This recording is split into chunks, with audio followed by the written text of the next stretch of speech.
Itong i-apel atong mga silingan ha. Nag-walking daw to sila. Nya nakabitbit din sila. Ang siya lugar na nindot diri mag-walking mga auntie kay ngano. Pag uli day ninyo sa inyo makabitbit na din mog mais. Diba? Mais, kapayas.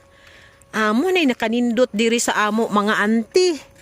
Kay kung mag-walking mo, nya na din may mga friends nga inyong mahapitan sa inyong balay. Sa ilang balay, manghapit din mo sa ilang balay, napakapihon ba dayon mo. Unya magmaritis-maritisan, mo ba ginay normal, ginang maritis-maritisan no.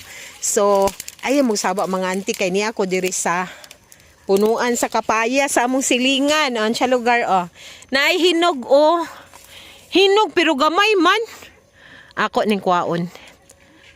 Lami maning kuan. Tamis ang hinog sa punuan. Nakatisting na mi ani ni Angkol. Dinig yapon to namo nakuha. Murag dako-dako ani gamay.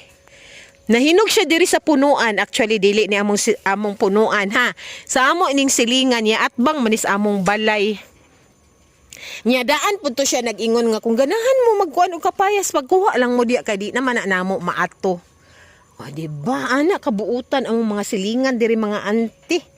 Ang di ta magkumpiyansa diri ha kay kuan na ba dinhi ka maisa na ni diri mga auntie. Kasi nay mga something dira nga dili nato makuan ba makita. Nagtan-aw ko diri sloyo ba sinay hinog nga dako ba pero gamay man ang kuan na hinog. So ato ning kaunon kay para ang atong pagpupo diretso.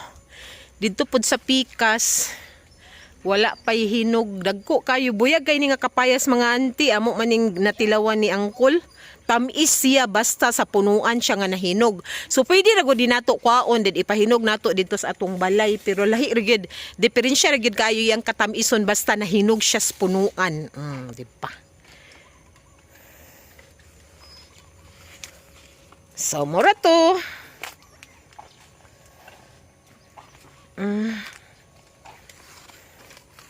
So niya ni Angkol ganahan pud mi dirig suri-suri mga auntie arong orasa kay alas 9 naman siguro hapit unya nindot man kay ang panahon mga auntie kay wa jud nagpakita atong adlaw. Dili ra kayo init ang atong mga trabante kung magtrabaho sila mga auntie kay ngano lundong ang atong panahon. Dili na kay ko babalaka karon mga auntie kung mag-ulan kay natauran naman ta gutter dito spikas nga side no kato atong concern bitaw. Di na kay ko babalaka kung mag-ulan. Pero much better gyud ta kung ila tong mahuman pero wala pa man diya katong isa nga kauban nila. Nga niuli sa ilang balay kay gimingaw na intawon ang iyahang mag-ina. Unya kaning duwa na padungog-dungog na nga ila daw mga asawa na nawag na. Kay gipang mingaw na. Layo ba kay ilang balay ani mga auntie Tagalanaw baya ni sila nya ni kaabot sila sa Bukidnon diri sa Damilag ba. So ako sa gignan huna-una na lang ninyo nga nag-abroad mo. Nag-abroad mo ba nga namo karon sa Saudi? Ana na lang inyong hunaon. Tingubo na lang na ha. Pangwarta sa mo diya. Humana sa intaw na ninyo ang kuan among atop. Bitaw oy.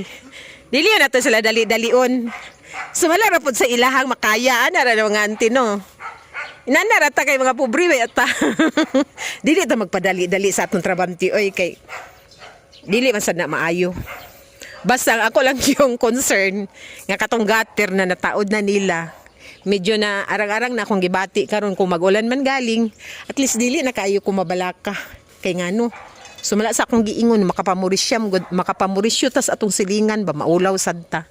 So salamat kay ilan na na-plaster ang gutter. Although wa jud tumahuman pero at least nataod na nila. So ana ra mga auntie magkuha lang tag-update diri sa atong YouTube channel Tony and Titing. Please do subscribe our YouTube channel ha. Ayaw kalimti ba? Subscribe to Pluka lang na niyo diyan ang Tony and Titing din. To Pluka dayon i-click dayon ng subscribe para mausa na mo sa among subscriber. Ana ra ka sayon oy. Walay bayad ante. To Pluka lang na ninyo ng subscriber din i-click. Ana ra pinaskuhan daan ba sa among channel. Layo pa ba itong December pero mangayo na ko og pinaskuhan sa inyo. I-click lang na diya ang kuan kanang subscriber. Ana ra ka sayon hoy bayad na libre. Libre ang mangarap mga auntie diri sa YouTube channel. Kamo pag tripod mo. Pag try mo magbuot mag channel ninyo. Oh, di ta kabalo. Pilay ray swerte sa tao. Diba? Malay mo, ugma, musikat na ta. Wah, lugar. Libreng mangarap mga auntie. Pero, ato gyud nang pagpaguran. Daghan kay effort. Ato nang effortan mga auntie, dili sa yun. Nga magbuhat kag channel sa lugar. Ako na ako'y daan nga channel, pero wala na ko tugi padayon. Kay daghan kay ko atog copyright. Kay wala gyud ko balos mga balaod aning YouTube, no? Naman day copyright, daghan kay kog copyright atong akong isa ka channel. Sumuning nagbuhat mig channel si Tuni and Titing. Siya lugar. So, ano auntie? Din sa pagkakaroon kana sila nagkalingaw lang sa silag buhat og beam. Kanang beam mga auntie para makasabot mo. Kanang beam nga ilang gibuhat karon para na diri sa ato ang atop sa atong garahian. Sa lugar. Mga pobre ba ya ambisyosa? Basta gali pobre ta mga ambisyon sa ta kay libre mga ambisyon, di ba? Pero kung mga ambisyon na malanggaling ka, imo sa nang sabayan sa imong pagpaningkamot. Maningkamot ta, dili kay maglingkod lang ta. Nang ambisyon ka niya, naglingkod lang ka, wag ya po'y mahitabuan na. Bura ra ka nagsihuan, nga naghulat, nga mahulog ang bayabas para mo catch sa imong baba. Dili na maayo. Sampol naman nga ako. Libre ang mangarap mga auntie. Sabayan po nato sa ato ang effort. Sabayan nato na sa ato ang kuan kanang sa tawag ana kanang sabayan nato sa atong pagsusumikap ba anak sa Tagalog pa. Di ba? Di ba John? Bitaw. Anak na mga auntie.